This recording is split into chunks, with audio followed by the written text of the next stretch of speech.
دو گہرے دوست تھے، ان میں سے ایک شادی شدہ تھا اور دوسرا کنوارا۔ جو کنوارا تھا وہ ہمیشہ شادی شدہ دوست کی بیوی کی تعریف کرتا تھا۔ ایک دن پھر اس سے کہنے لگا، تیری بیوی تو گلاب کا پھول ہے۔ شادی شدہ نے تنگ آ کر کہا، بالکل ٹھیک کہتے ہو، خوشبو تم کو آتی ہے، کانٹے مجھ کو چبھتے ہیں۔ ایک شخص کے بچے بہت شریر تھے۔ ان کے گھر ایک مہمان آئے، بچوں نے انہیں تنگ کرنا شروع کر دیا، لیکن ان کے والد نے کوئی پرواہ نہ کی۔ آخر تنگ آ کر مہمان نے کہا، دیکھیں آپ کا بچہ میری چھڑی کو توڑ رہا ہے۔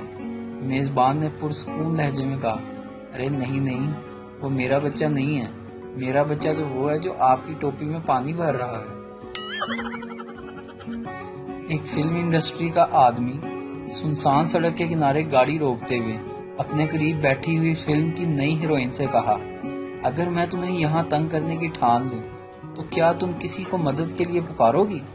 21ویں صدی کی ہیروئن نے جواب دیا، صرف اس صورت میں اگر تمہیں مدد کی ضرورت پڑی، کیونکہ میں تینوں ڈنڈے دے نال ماراں گی۔ ایک تیز و ترار نرس نے اپنی سہیلی سے کہا، پتہ ہے سمینا، جب اس شخص نے میری عمر پوچھی تو میں عجیب الجھن میں مبتلا ہو گئی، فیصلہ ہی نہ کر سکی کہ میں 24 کی ہوں یا 26 کی۔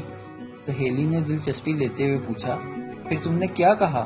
نرس نے مسکرا کر کہا، بس وہی 18 سال۔ پٹھان ایک لڑکی کو مسلسل دیکھے جا رہا تھا۔ لڑکی نے غصے سے پوچھا، کیا دیکھ رہے ہو؟ پٹھان، ہم دیکھ رہا ہے کہ اگر تم ہمارا ماں ہوتا تو ہم بھی بہت خوبصورت ہوتا۔ ویڈیو دیکھنے کا شکریہ۔